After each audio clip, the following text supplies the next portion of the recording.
Assalamualaikum warahmatullahi wabarakatuh. Kali ini kita akan melanjutkan pembahasan Intan Pariwara kelas 10 di bagian asesmen akhir semester part 2 nomor 11 sampai dengan nomor 20.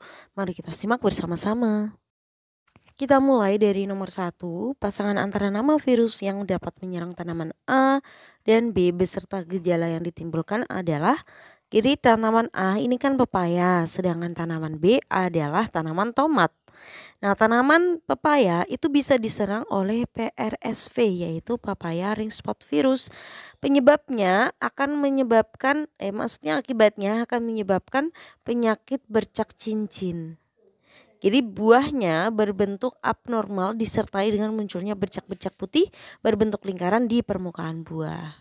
Selain itu virus ini juga bisa menyebabkan terbentuknya bintil-bintil pada daun tanaman pepaya. Sedangkan tomat itu bisa diserang penyakit bercak layu ya, atau spot wilt virus. Infeksi ini bisa menyebabkan munculnya bercak-bercak kuning hingga coklat, kemudian nekrotik pada permukaan buah tomat.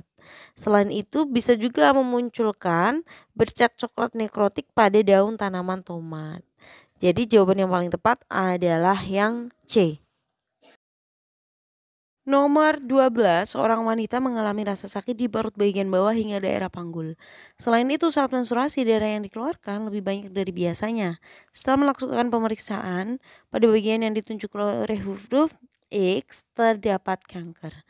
Dokter mendiagnosis bahwa kanker tersebut disebabkan oleh infeksi virus. Nama virus yang dimaksud adalah, jadi pada gambar ini adalah organ reproduksi wanita ya. Kalau yang bagian X itu adalah bagian leher rahim atau yang disebut dengan serviks. Nah, kanker leher rahim atau kanker serviks itu bisa disebabkan oleh human papilloma virus. Gejalanya seperti rasa sakit di bagian perut bawah, kemudian hingga panggul, darah yang keluar saat menstruasi lebih banyak dari sebelumnya. Dia juga bisa mengalami keputihan yang tidak biasa, frekuensi buang air kecil meningkat, serta mudah lelah. Jadi jawabannya adalah yang A. Nomor 14, Diana memelihara seekor kucing. Suatu hari kucing tersebut tampak tidak sehat, gelisah, agresif, mengeluarkan air berlebihan, lidah terjulur, suka di tempat gelap, ekor ditekuk di antara kaki belakang dan suka menggigit benda di sekitarnya. Kondisi ini sudah berlangsung selama 7 hari. Setelah diperiksa, diperoleh hasil bahwa kucing yang dipelihara terinfeksi virus. Nama virus dan penyakit yang mungkin diderita adalah, jadi ciri-ciri yang disebutkan di soal ini menunjukkan bahwa si kucingnya itu terinfeksi oleh rhabdovirus ya. Jadi rhabdovirus itu adalah virus yang menyebabkan penyakit rabies. Maka jawabannya adalah yang A. Nomor 15, selain sebagai vektor dengue virus, nyamuk Aedes aegypti juga bisa menjadi vektor virus lain. Nah, virus yang dimaksud beserta salah satu gejala yang ditimbulkan akibat infeksi virus tersebut adalah, jadi penyebab beberapa jenis virus itu bisa juga melalui perantara ya. Contohnya di sini perantara hewan adalah si Aedes aegypti. Nyamuk ini bisa menjadi vektor bagi virus dengue virus, kemudian chikungunya virus, Zika virus, dan flavivirus. Jadi ada banyak ya. Oke, Mimin ulangi nih. Ada chikungunya virus, Zika virus, dan flavivirus. Nah, kalau dengue virus itu kan menyebabkan penyakit demam berdarah. Gejalanya meliputi demam tinggi, nyeri otot, sakit kepala, mual muntah, dan lain-lain.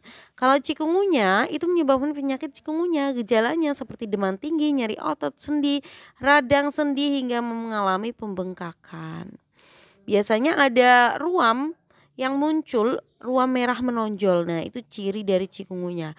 Kalau Zika virus itu menyebabkan demam Zika. Gejala dari penyakit ini seperti demam tinggi, gatal di sekujur tubuh, sakit kepala, nyeri otot, sendi, dan konjungtivitas atau peradangan pada mata ya.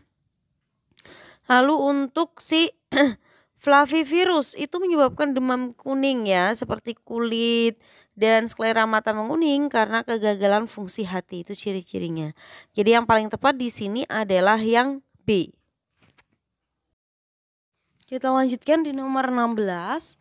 Suatu kasus wabah penyakit pertama kali muncul pada November 2022 di Provinsi Guangdong, Tiongkok ya. Wabah ini menyerang dengan cepat hingga ke Hong Kong dan Vietnam. Pada 12 Maret 2003, WHO mengeluarkan peringatan global yang juga diikuti dengan peringatan kesehatan yang dikeluarkan oleh CDC. Jadi Amerika Serikat terkait wabah penyakit ini. Wabah tersebut disebabkan oleh infeksi virus. Jadi kalau wabah yang pertama kali muncul di Tiongkok 2002 itu adalah SARS ya. SARS ini dengan sangat cepat bisa menyebar hingga ke Hong Kong sampai dengan Vietnam. Jadi kalau yang SARS ini disebabkan oleh virus SARS-CoV. Jadi kalau yang COVID-nya itu kan virus SARS-CoV-2 tuh, tapi kalau yang SARS aja yang waktu tahun 2022 itu hanya SARS-CoV. Jadi nggak ada, duanya itu nggak ada. Maka jawabannya di sini adalah yang E. Nomor 17, pernyataan yang tepat terkait faktor-faktor yang mempengaruhi mutasi virus adalah, jadi mutasi virus itu kan perubahan genetik ya pada virus yang disebabkan oleh beberapa faktor, di antara lain karena bisa jadi durasi wabah dalam kondisi penyebaran, sifat alamiah virus, dan perubahan suhu. Jadi kalau wabahnya makin lama, apalagi jika penyebaran virusnya kurang bisa dikendalikan, maka makin besar juga potensi virus untuk bermutasi. Ya, kalau makin lama makin bermutasi. Yang kedua sifat alamiah. Nah ini karena menurut penelitian kelompok virus RNA itu lebih mudah mengalami mutasi. Lalu perubahan suhu nih, suhu panas, karena suhu yang panas virus itu bisa bermutasi menjadi virus yang lebih tahan panas. Oke, maka di sini yang paling tepat jawabannya adalah yang C. Nomor 18, perhatikan informasi berikut. Siapakah di antara keempat orang tersebut yang dapat menjadi pendonor plasma darah kovalen? Yang pertama Hendra, itu berusia 24 tahun belum pernah terserang COVID. Itu aja nggak bisa ya ini ya.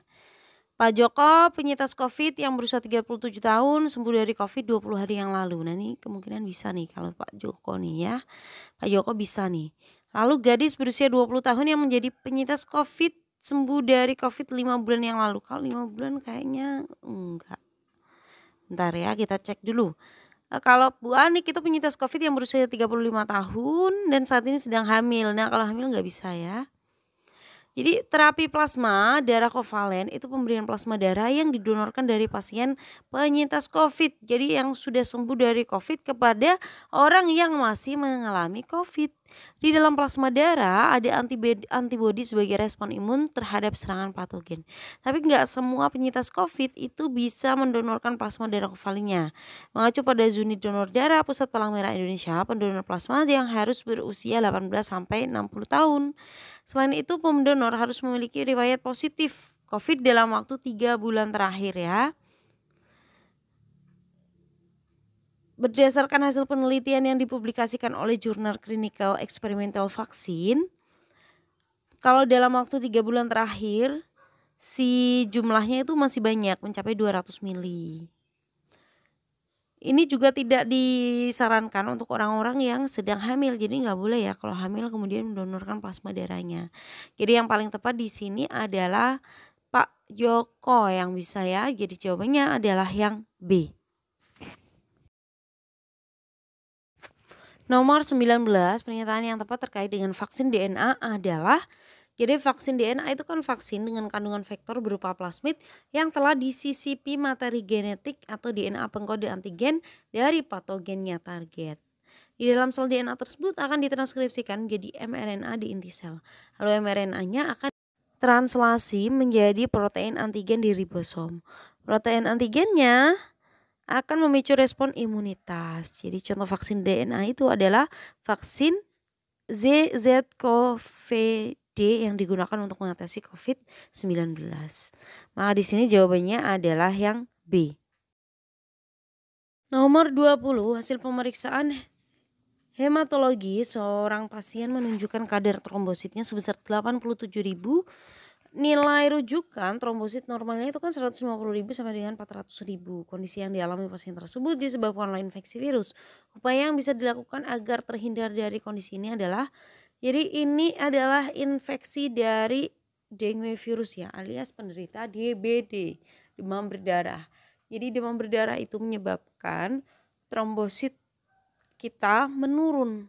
Nah, kira-kira gimana sih upaya pencegahannya supaya kita terhindar dari demam berdarah? Tentu saja kita bisa melakukan gerakan 3M ya, yaitu mengubur barang bekas yang berpotensi menampung air, kemudian rutin menguras tempat mandi ataupun tempat penampungan misalnya bak mandi, tidur menggunakan kelambu ataupun obat nyamuk. Jadi intinya di sini kita mencegah nih supaya si nyamuknya itu nggak ada di lingkungan rumah kita dan kita bisa terhindar dari demam berdarah.